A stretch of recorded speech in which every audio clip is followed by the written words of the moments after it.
Hello, UCR. What's your favorite scary movie?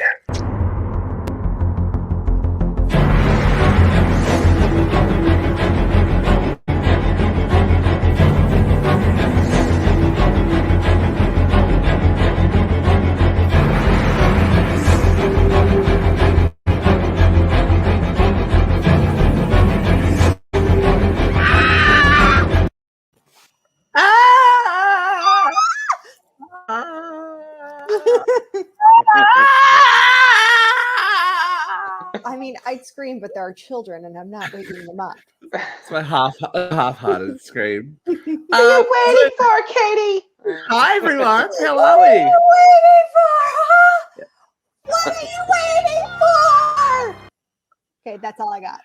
Yeah, if that doesn't give you a clue as to why we're here, then you have no idea of what we're talking about. Welcome to another Uncensored Horror surprise drop. Surprise. We had such a good response to our Mother's Day episode where we tackled Friday the 13th, part 1 and 2, that we thought, hey, why not give you another double dose of hot heaping horror for July 4th? Happy Independence Day, Americans. Yeah, Happy Independence Day. Happy Independence Day, y'all. We're going to talk about classic 90s slashers. Oh, Nothing better. we're going to start with it. Oh, that's right. It's the I Know What You Did Last Summer. I know what everyone did last summer. We all stayed home. Yeah. 2 summers ago, that was when I was over there, because all the memories are coming up. And yeah, Jeff's been sharing them. Yeah, a bit scary. Know what I did that summer. Oh, I know what I did that summer too. I was miserable and pregnant. Oh, well, you guys Good lead happy story. lives. Leave over Jennifer Lovefoot. So yes, we are talking today about 1997's I Know What You Did Last Summer and its sequel, 1998's I Still Know What You Did Last Summer. Yeah, the original movie was based on a book by Lois Duncan by the same name from 1973. So, the film centers around 4 young friends who are stalked by a hook-wielding maniac after they accidentally kill a man. Ooh. Let this be a lesson to you as we go into the holiday weekend, folks. Don't drink and drive. Exactly. And don't drive away from a crime scene. Yeah. Yeah, probably shouldn't do that ever. I think, the last ones. Especially on a holiday. So Katie, your fun fact, though, quickly, was it about Lois Duncan's novel? Yes, she was very unpleased with the direction the movie took. She did not want it to be a horror movie because in the book, no one actually dies, not even the guy who gets hit by a car. So it's just the guilt of what they went through that ruined their lives. So the narrative carries over, but they thought, let's kill them. And I thought I read somewhere that her daughter was actually murdered, so that kind of upset her a little more. And I could see how that would be a bit triggering. I mean, I could be wrong. I quickly grazed over that fun fact. So I didn't get to say it before. If you haven't seen I Know What You Did Last Summer, or I Still Know What You Did Last Summer, or read the book, massive spoilers. So put us on pause, go watch those movies, and come back. UCRs, UCHs, whatever you want to call them, they're always full of spoilers. So if you're coming here, you've already seen the movie, you're a fan, you just want to see our take on it. And if I'm just doing my due diligence, people might just have us on in the background. So in case that's been one of those movies, the background, I just want to watch that one. I don't want to spoil it for them. So if you haven't seen it, come back and watch it.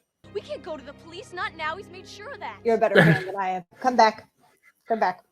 Okay, so let's talk about personally, when's the first time you saw I Know What You Did Last Summer, Katie? I think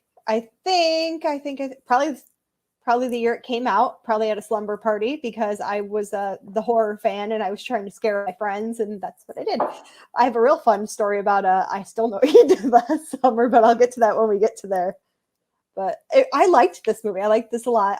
When I was younger and first getting into horror, I was very into slashers.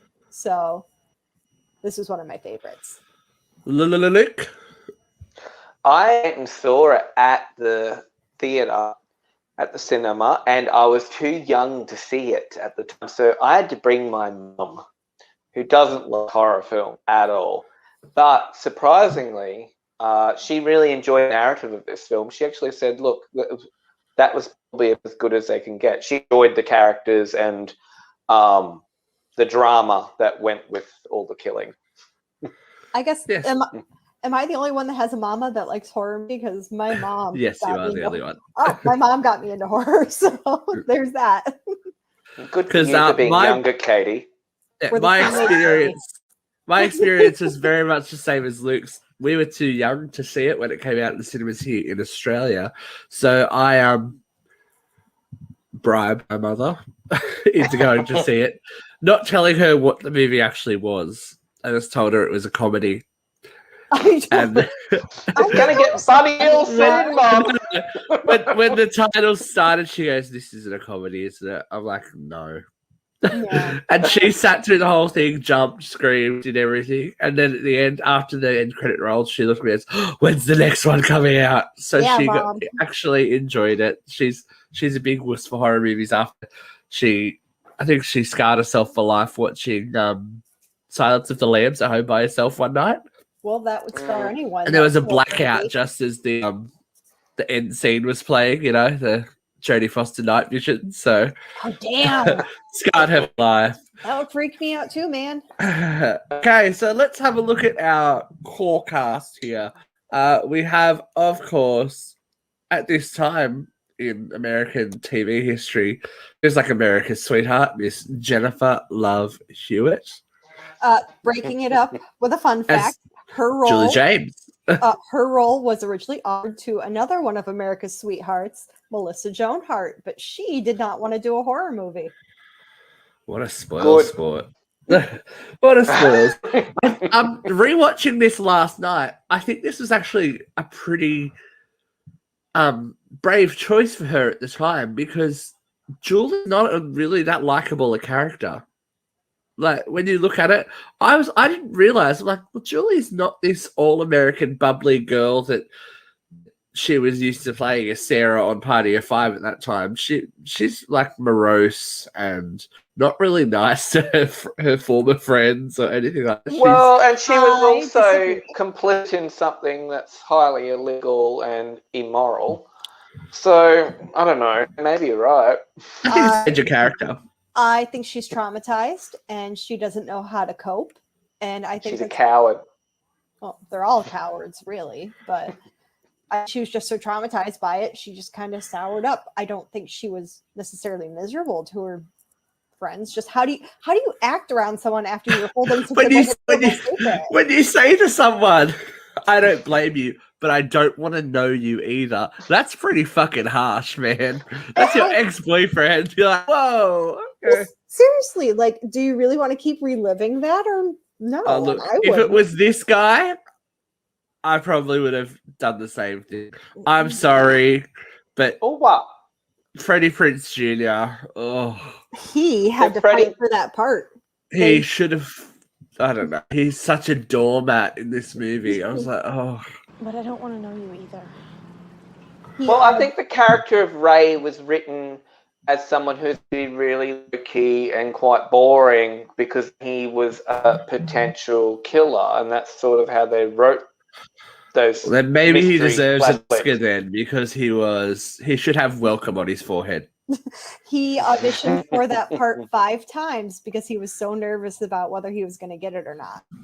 I mean, he wasn't a name just then, so he's just kind of this nobody who had a famous father trying to get his big break. Then he met his big name girlfriend on the set. Who is Sarah Michelle Gellar as Helen Shivers, the Cricket Queen herself. Now, this is season 1 hiatus. Buffy? 2. No. Yeah, on the hiatus. Yeah, no, just before season 2. Yeah. Yeah.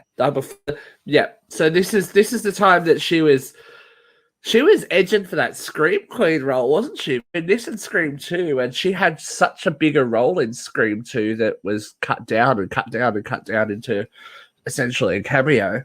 But I think she rocked in this. She was, yeah. She was amazing. We'll talk more about some of the action later, but we're just talking about the character at the moment. But I think she was rock solid in this part.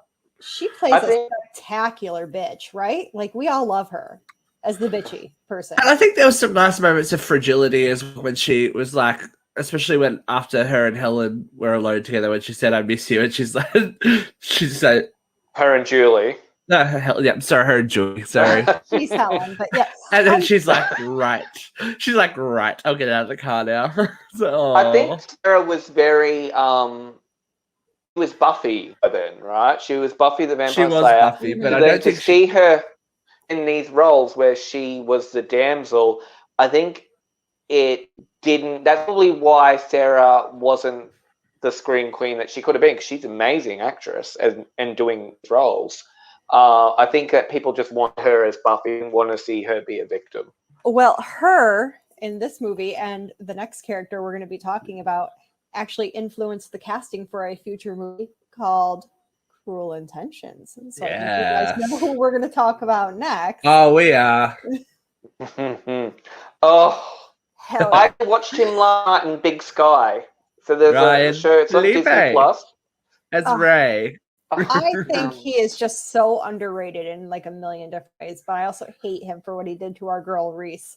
Anyways. Who cares? I love him. He was very intense, wasn't he? He was super intense in this movie. It's like, brother, calm down. I've dated, so his character Barry, I'm pretty sure I've dated. Oh, we've all dated a Barry. Come on. Yeah, Barry's the Barry King narcissist. No wonder you like him. I love dating Barry. But I think that shower scene probably, was a spring awakening for a lot of young gentlemen out there. I was just including that. I was just going to ask, was that your sexual awakening, you? Oh, that's right. Oh, he was. I can't get over how skinny the boys are in this movie. Like in this day and age, like where you've seen like jacked up, like and these guys are skinny little boys. And that's how I like to be, was a little skinny, twinkish, But they were very. I think the four of these guys were a very awesome. Look at this. Look at that cast photo. Oh, hello, 90s. Yeah, that just about sums up the 90s. It looks like a bad Dawson's Creek ripoff, doesn't it? Love it. Sarah Michelle's like, I'm going to wear a headband. And then Jennifer Love's like, I'm overall. And then they just did it. Well, hey, funny story about Dawson's Creek. They made a nice little tribute to Dawson's Creek by naming that beach Dawson's Beach. There you go. Just sprinkle these fun facts in there. But there was also some really great supporting cast members in here that turned out to be quite famous. Of course, by this time, Johnny Galecki was already famous. God, but I love him. What a good dude he was. Isn't he? Like, you forget that this guy, like, outside of Roseanne, is that good looking. I mean, look at him, nice and clean cut. Ugh. Yeah, good looking. Although I didn't believe the "don't test me, you motherfucker" part. I didn't believe him either. Like, you're not a tough guy, you're Darlene's boyfriend. Shut up. Don't you test me, motherfucker. I think this person deserves a bit more for their role. Anne Heche as Missy. There was something a little bit touched about Missy, wasn't there?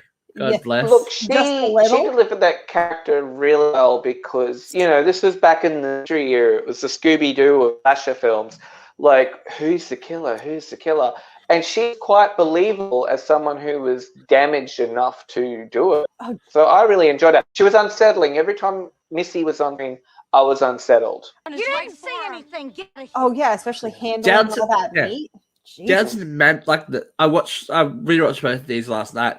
Her hand mannerisms and like she ticks a little bit when she does certain things. Like, oh, girl, you. And she had motive.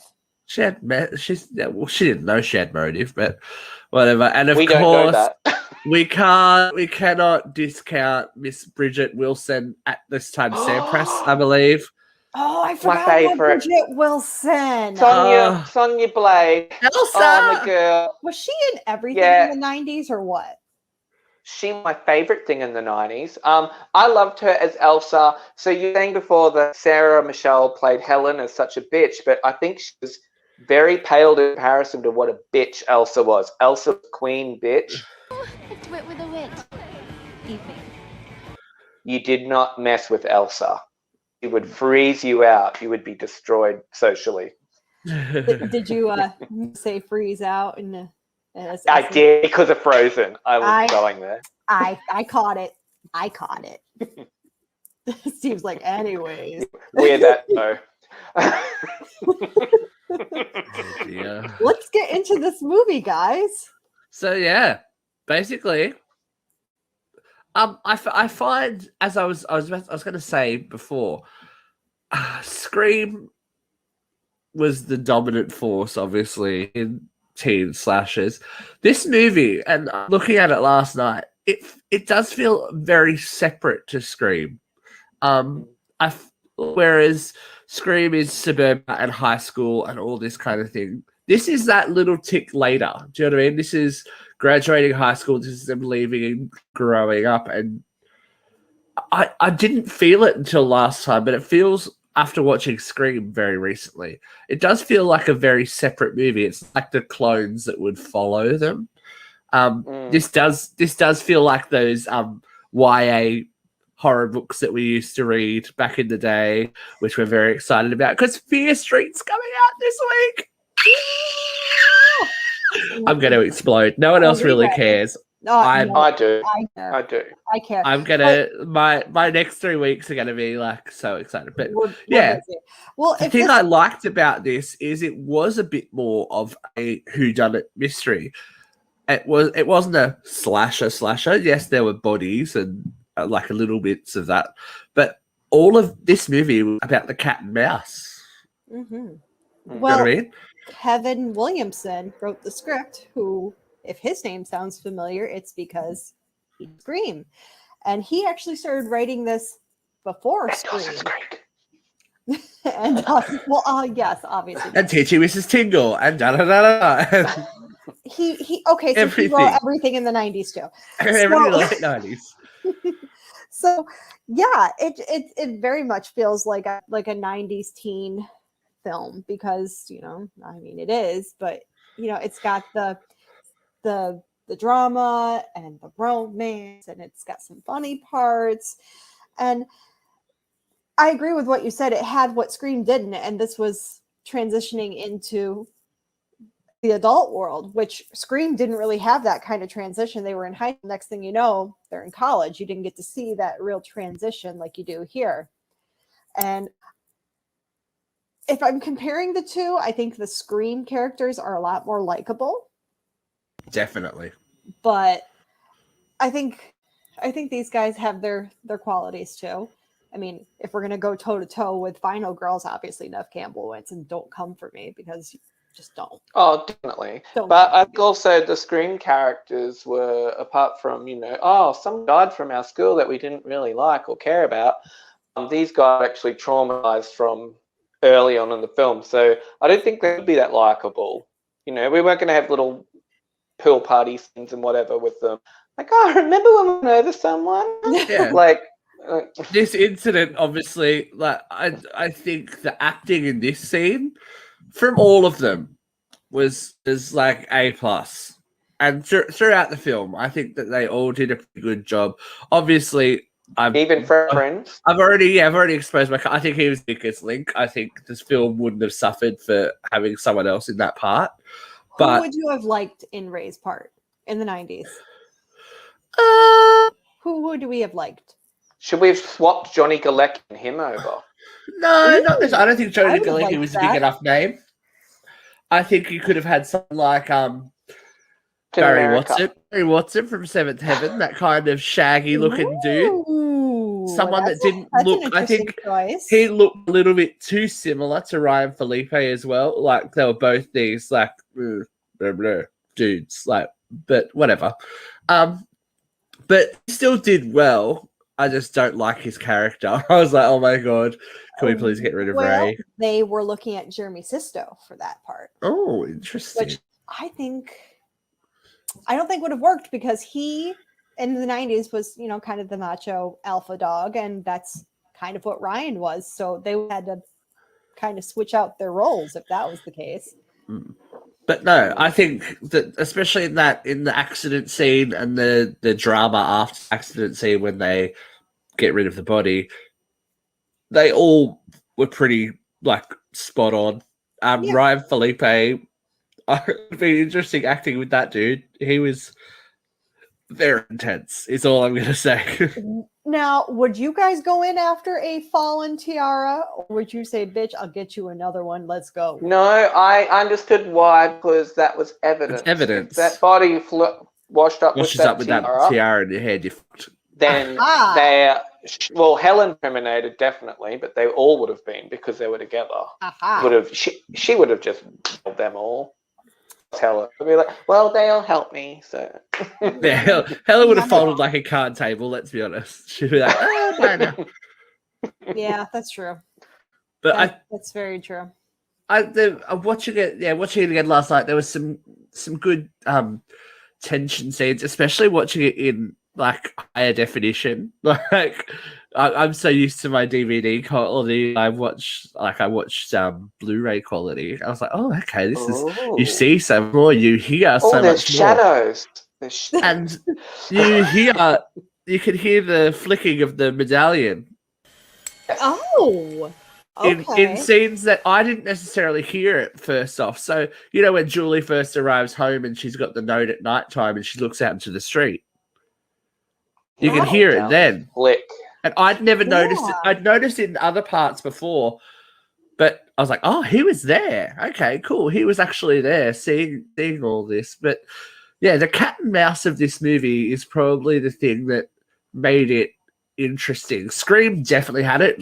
Do not even quote, think that I'm bitching on Scream.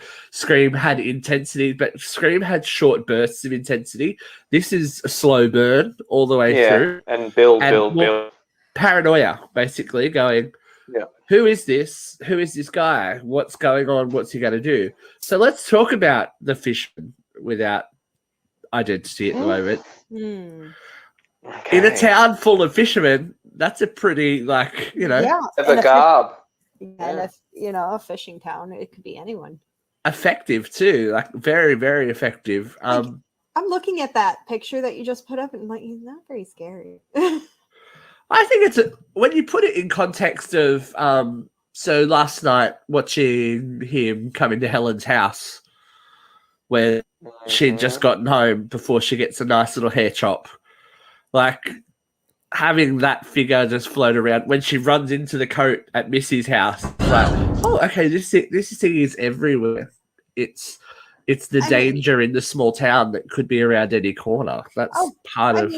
If that snuck on me at night, I'd flip out too. But looking at him, you're not really that intimidating, I suppose. Yeah, until I think you change your mind when sitting in front of me with his little shiny hook. But yeah, I suppose.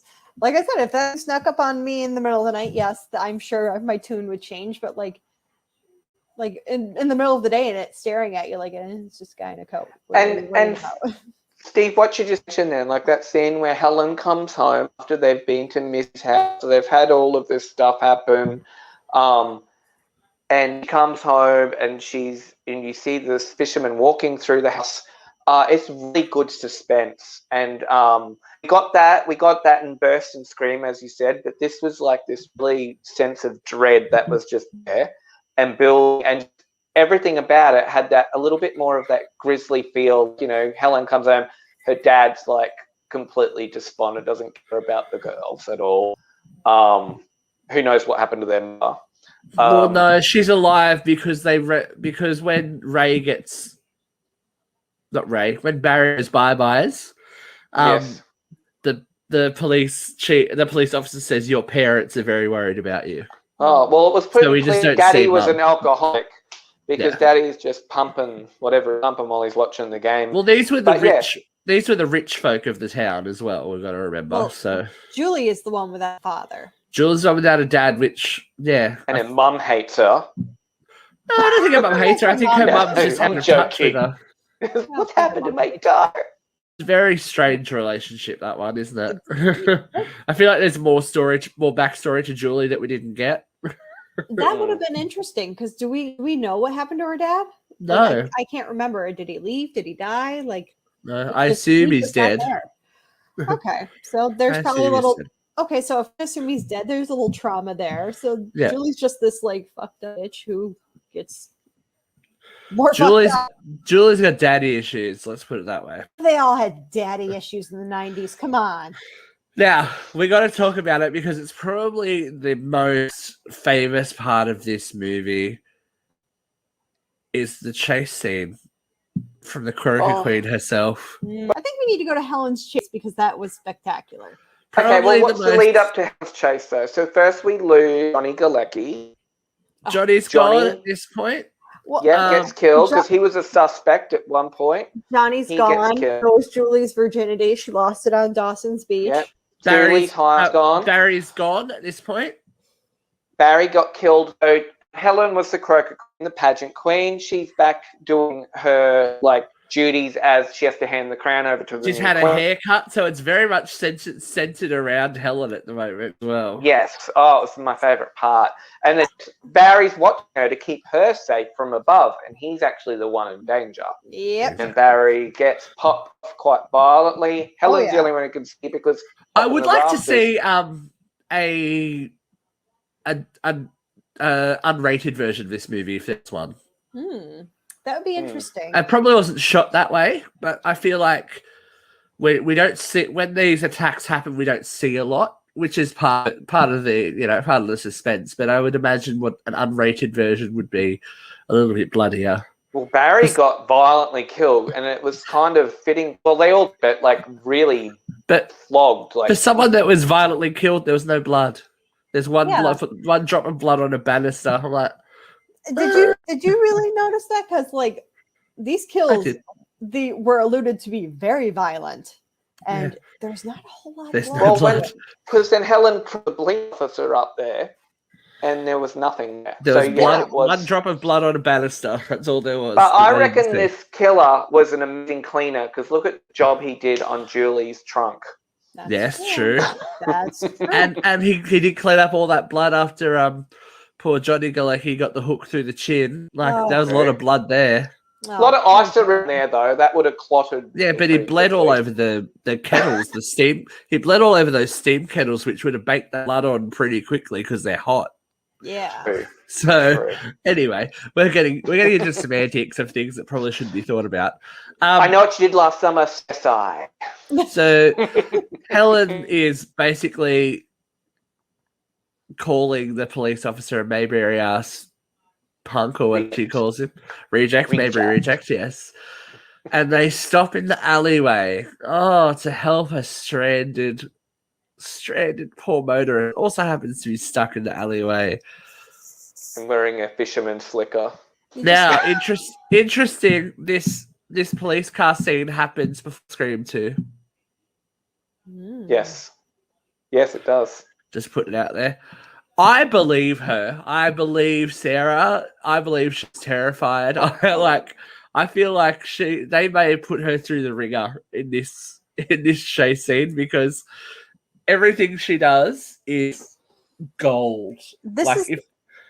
If there was an Oscar for horror, she probably would have got one. And this is the epitome of the slasher chase scene too. It's really well done. Scene, but I'm so frustrated by this scene. I know, right? We'll talk about the end of it. She girl runs a lot. In her heels. Cardio, in heels for half of it, yeah. And then of course she gets to the store and lovely sister is very, very, quick to respond. You're what? Elsa. But Elsa's dealt with for her. She's not long for this world, poor Elsa. She is concerned then at one point. She's like, hey, my sister. Yeah, once Helen snaps at her, she's like, oh shit, something's real. Yeah. And then by the time poor old Elsa gets to lock the door. Yeah. Goodbye. But even when Helen's upstairs on the phone, and Sarah does this really, really well. He reverts to that kind of little girl scared voice that everyone, or little child scared voice that everyone has when you know when you were little and you wanted to yell out to parents because you were scared but nothing would come out. She does that really well. She's like, Elsa. It's like, oh, you poor bitch. And yeah, there's something a little bit unsettling about that store, which she'd obviously grown up in. Yeah. Then becoming this, maze. Well, the store was a mob too in itself, because just the shadows, the mountains, the fan overhead, that was so well, and the sound of that, and all here is the fan just swooshing above her as she's walking silently. It was all so well done. Okay, can I just say, fuck mannequins, okay? I've seen Maniac mannequins. Just, it was all over, wasn't it? Can't do it. So, yeah, she escapes the fisherman many times. Close calls with the hooks to the feet. Throws stuff out a window. Running, and then stops to admire some beautiful 4th of July fireworks. It's just like you She's go. Runs like 3 steps. Just 3 steps away. All you 3 have steps to do. away from the street. Stops and you had to look stop. back at a noise. I went and read some commentary on this chase scene, and they were all saying like, "Oh, she was so close. Why is she turning around?" And yeah. A lot of people were like, "He was going to kill her anyway." Waiting for her there. She was not getting out. If she was moving at speed like she was, I think there would have been a chance of her getting around him. Yes. I mean, was he going to get her eventually? Probably, but wouldn't have gotten her that time. Wouldn't have got her that time. No.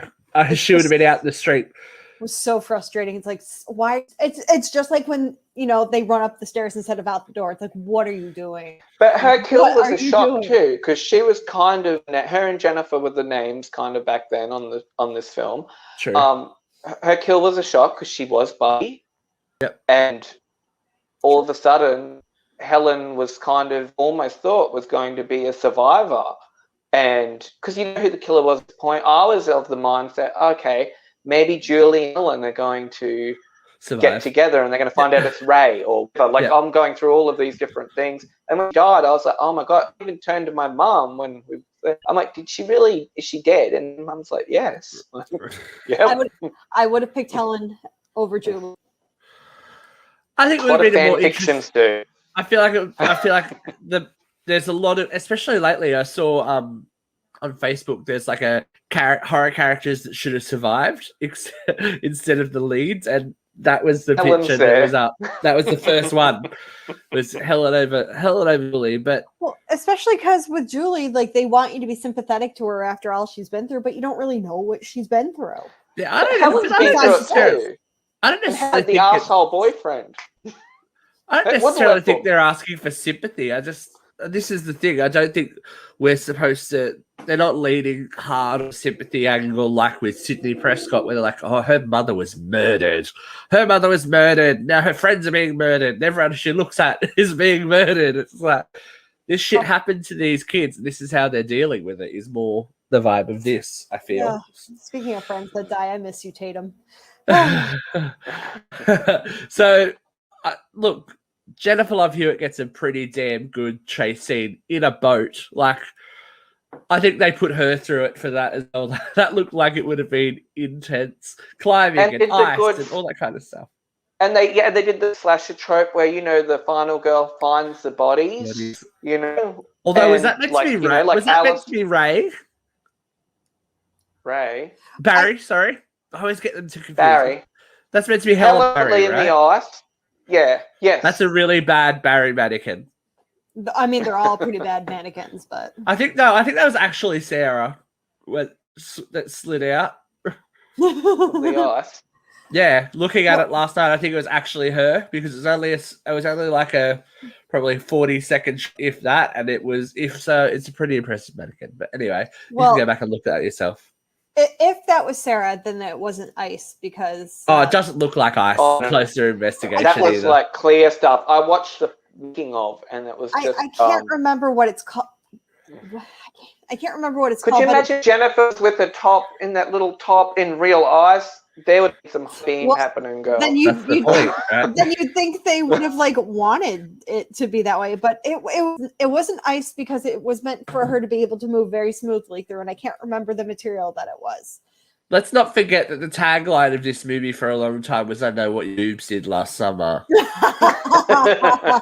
Well, that iconic shot of her just, what are you waiting for? We're waiting for your top to pop. But you know what? That's really what it is. Against today's standards, those aren't big boobies.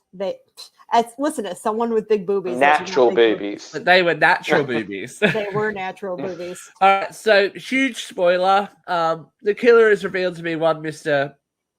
Ben Willis, Muse Watson, who has killer written all over him. Like as soon as he speaks, you're like, oh god, it's him. You know, I was like, he looks, looking at him right now, he looks like a real jacked up Mike Rao, doesn't he? I will kill you. I will kill you. that dirty jobs guy. True. And then there's another interesting fight scene. Ray kind of sweeps and saves the day. Ugh. Yeah, no one believes this. I'm sorry for. I don't believe that either. No one believes. I think Julie could have done it by herself. That's the problem with these. Julie stood off. I think Julie could have done it by herself. Yep. But no, we needed a Prince Charming. No one believes you, Ray. Sorry. Moving on. But yeah, without spoiling too much, that's the end of that first film. Mm-hmm. As I said, we're not getting super specific with it today because we just want you to go back and go, oh, I might watch that movie because that's the idea. And then we thought it was all over. There was a nice little sting in the tail, obviously, in this first and that one. Little flick again of that medallion. We hear a little ding.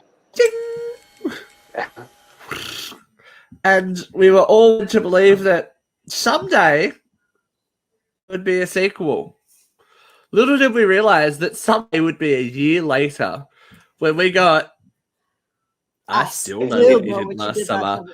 I love that the hook is aimed squarely into her cleavage that is now prominently on display. I mean, it's not squarely. If you're like, I'm looking at it, and it's a little above her. It's going toward it's going towards what looks like a heart pendant and her clavage. Okay, so cute little symbolism moment. I love. So this is let's look at the box office for it because okay, this is why there was a sequel. The budget was 17 million, and then worldwide box office was 125.3 million. Wow! Wow! We love it. We love it. There goes a sequel. I guess it's like hilarious. That like $17 million. You kind of like. I know the film looked polished and everything. Jeez, where will that money go? That's a lot of money. Well, it was on. A lot of it was on location. Like there was a location shoot, obviously, because it was very off place. That one. Yeah, and then we get the big, sexy grown-up big sister is what I think of this movie as. This one's like this next one kind of takes it from that small town, like very natural film. This is glossy slasher film, right? Yes. And there's it did feel a change of like you're right. It's a change of gears though, because it does feel completely different. And I feel Julie is different. She's no longer the little timid. I run over someone. Yeah, Julie kind of gets that Sarah vibe. There's a little bit of bubbliness to her. I'm like, oh, that's not who we knew. We wanted Helen. We did want Helen, but we got Brandy, and I'm going to take that honestly. I loved Brandy in the 90s. Do you know what? This cast again, we got very racially diverse for all of a sudden. The funny thing is, Brandy's role as Carla was written for a white girl, but Brandy kind of knocked it out of the park, so they rewrote it for her. Mekhi Phifer, yeah, he was big in the 90s. Yeah, we love Mekhi Phifer. Ugh. I mean, Ray's back. Look at him next to Mekhi Phifer. He just looks so skinny, so like meek. And Mekhi Phifer. And I'm really sorry, but what is this guy's name? That plays Will. Matthew Settle. There it is. Did he him. Settle. He was cute. Sorry? Did he do anything else? He did a lot of I believe he was in Party 5, but he did a lot of those direct to video stuff. He's in he's in one of my favorite ones, which Jeffrey actually loves too, called The In Crowd. Oh, I know that one.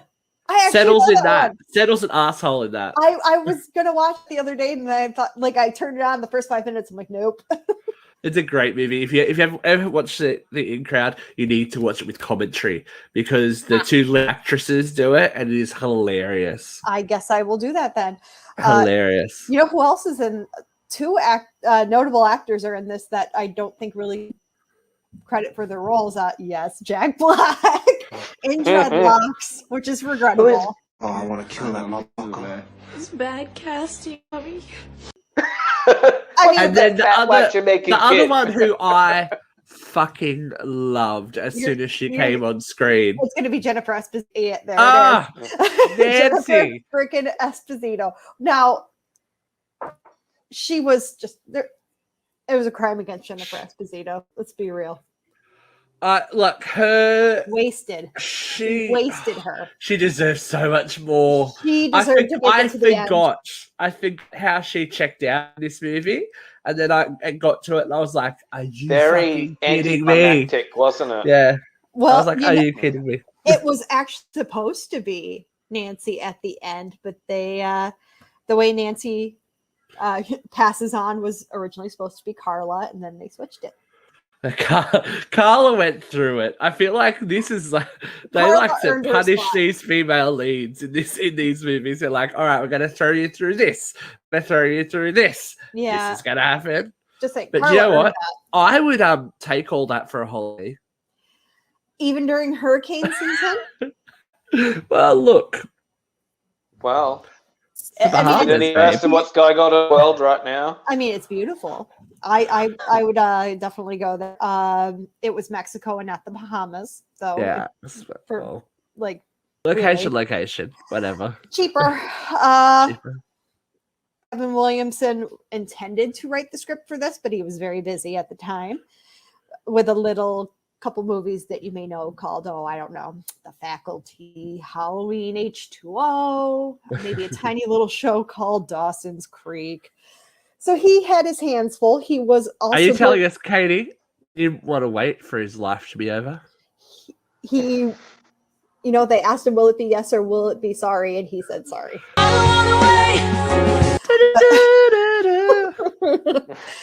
He also was supposed to write Scream 3 and he didn't, and that's probably why it was so bad. But that whole we're not talking about that. Yeah. Interesting.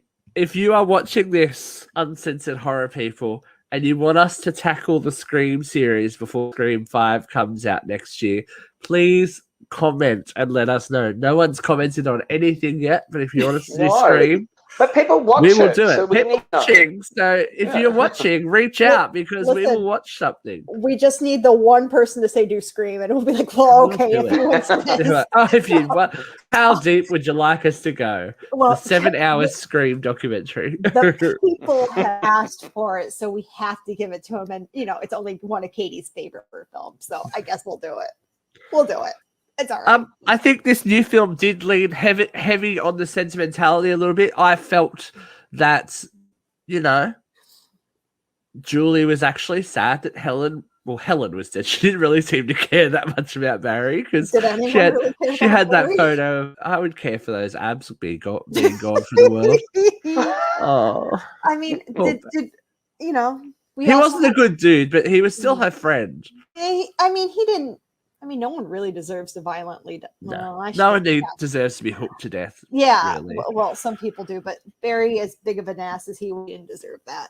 But I really enjoyed the change of location, though. I thought giving it, and this one did have a lot more blood, but there was still that cat and mouse going on, especially with an island full of new people. Who could it be? Who could it be? Well, this is also a very dated film, and it doesn't probably mean to be so dated, but you can't make this happen now because there's no. Who listens to the radio anymore? Okay, number one, they win this trip on a radio show where Claire actually gives the wrong answer, but now wins.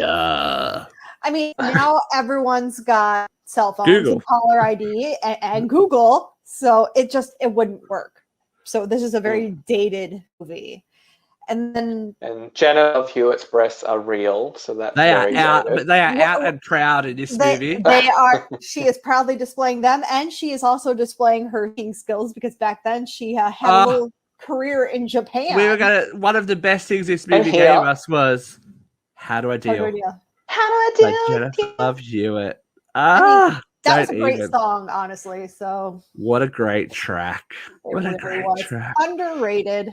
But she this cast obviously went through it as well because I forgot how long they are wet for a lot of this movie.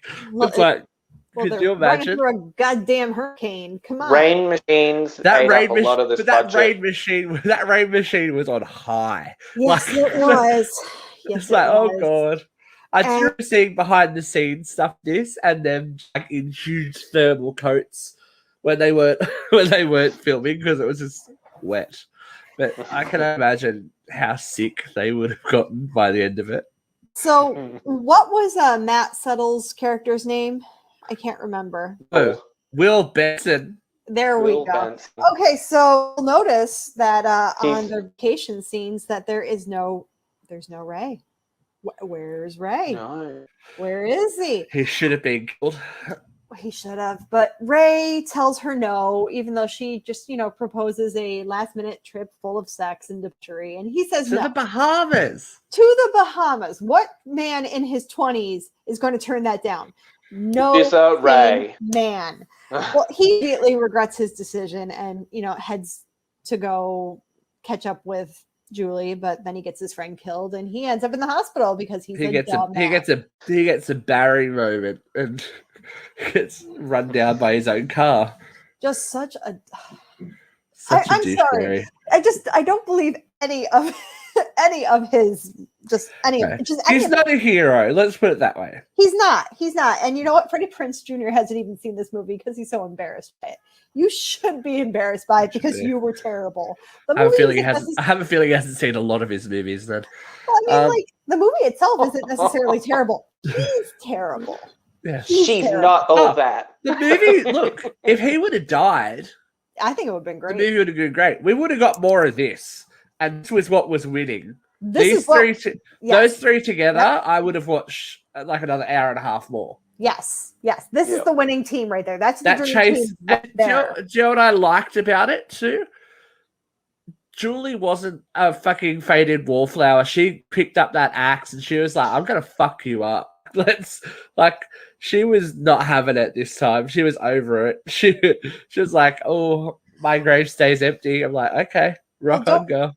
Will we enjoy that when a girl finds her girl power and just kind of gets going? I liked it. I liked Julie a lot more in this movie, mostly because she was just fed up and done with it and finally just stood up for herself. Yeah, she was done quicker than Sydney was done. It took Sydney to the end of Scream 2 to be done, but I still like Sydney better. But still like Sydney I feel better. like if you look Julie the wrong way, she may have shanked you. She was like, "I will kill you."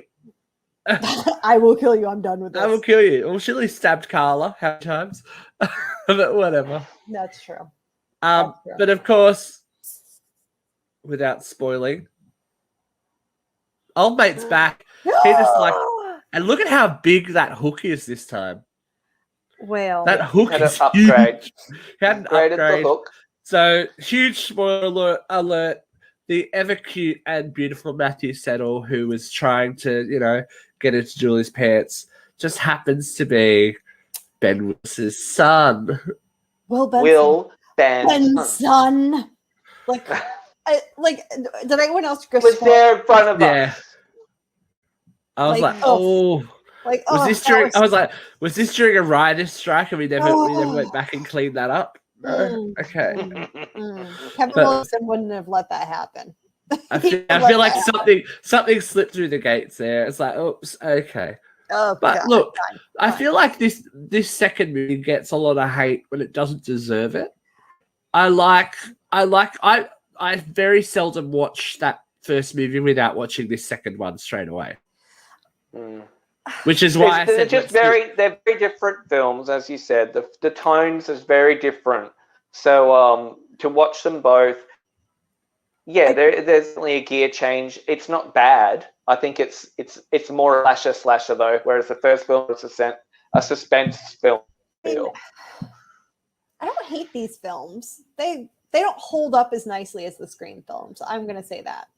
I also really hate Freddie Prinze Jr. as the hero because he's really not believable. Especially sweeping it at the last minute. It's just like, I don't think she did. She didn't need him. She did not need him. And this is the difference between Scream and I Know Last Summer. They're still fixated on the, I have a man come and rescue me. Whereas, by the end of Scream 1, by the end of Scream 2, by the end of Scream 3, Sydney's by herself with the killer. Do you know what I mean? Sydney's just like, hold my beer, I got this. Yeah. And I feel like they gave Julie a bit of short shrift. Obviously, so the budget for this one was 24 million. It only ended up making 84. So not as big a success. Terrible. I know, but not as big a success. They didn't lose any money. They tripled the budget.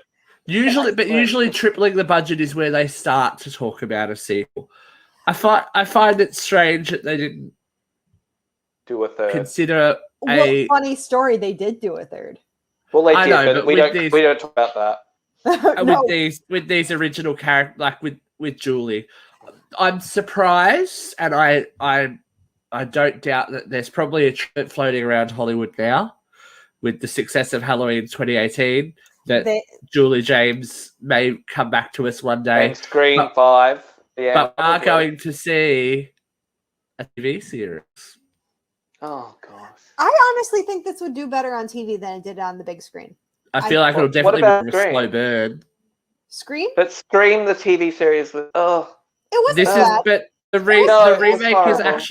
remake is actually going to take part from the original book and the movie and kind of cross-pollinate them a bit more. So I think it's going to be more of that whodunit than it is. I think it'll do really well as a TV show, honestly.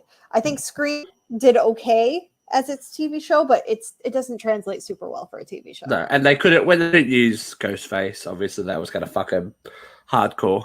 Yeah.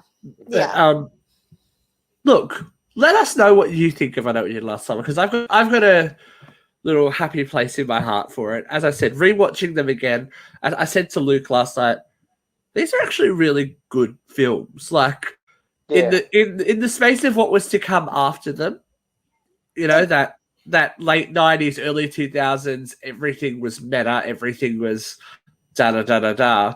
These two movies, Scream, Urban Legend, The Faculty, they stand out. They stand out. So good. Yeah, they stand out for me as quality.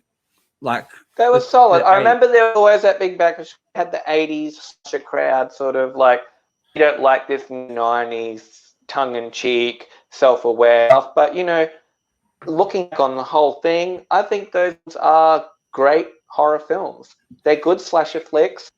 I like what they did at the time, and I like to revisit it as well. Like, when I sit there, I'm the same, Steve. I say, this is a solid flick. Good characters, good acting. Besides Freddy, honestly, and even in that second movie, he's the weak link. Mm-hmm. Besides Freddy, I think if they replaced him, the movies would be better. Sorry, so you don't want Ray included in the new one. No, they would bring Freddy back. I have an idea for a third movie. We can have Ray back. We just can't have Freddy back. I think Ray would have been a fine character if you had a better actor. In someone else's hands. Someone else could have done it better. And I like these movies. I think they're solid. I just don't think they hold up as well as Scream. But I like them. This is what I like. They are place and time movies. You want to feel the 90s. You want to feel a small coastal town in the 90s. Watch this. You want suburbia in the 90s. Go watch Scream. Do you know what I mean? Like, the nostalgia factor's there. I think it's great. Just I mean, you couldn't have the 90s without it. Like this was part of the movement to revitalize horror, and it did what it had to do. Yeah, it's the name that comes up straight after Scream. Right. I know it was last summer.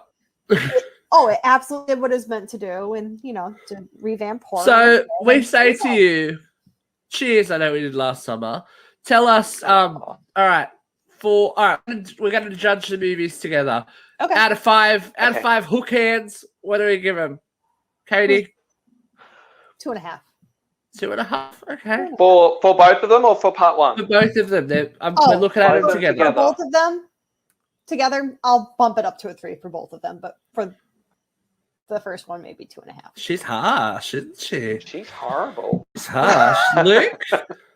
What about you? Look, okay, so how we're going to go with this one? I would give part 1 maybe 4.5. I would give part 2 maybe 3.5. So let's just leave it at 4. You're too generous. 4 out of 5. Yeah, I think 2 was weaker. I'm going to go 4 as well. I think the strength of 1 and the strength of... I really liked the aesthetic of the second one. I liked that darker, kind of creepier, islandy kind of thing. I dug that. I don't dig Ray, so he gets he gets minuses. You lost a hook for Ray. Yeah, we lost a whole hook for Ray for the casting. But yeah, I'm going to go with 4 as well. So if you if you're watching, why don't you tell us how many hooks you gave to I Know We Did Last Summer, and we're going to be back again early, probably very, very quickly, quicker than you'd like, maybe. Talking about the 90s and talking about Fear Street. Yes, Fear Street Part 1. That's right. I've committed us to doing a show on every Fear Street movie and probably a recap show. Actually, we're probably going to need to digest the trilogy. Let's talk about this all day. If you're a millennial / elder millennial and love Fear Street, come join us for the Fear Street saga. It's going to be amazing. Until then, thank you very much for joining us today, Luke and Katie. And in the words of Ben Willard,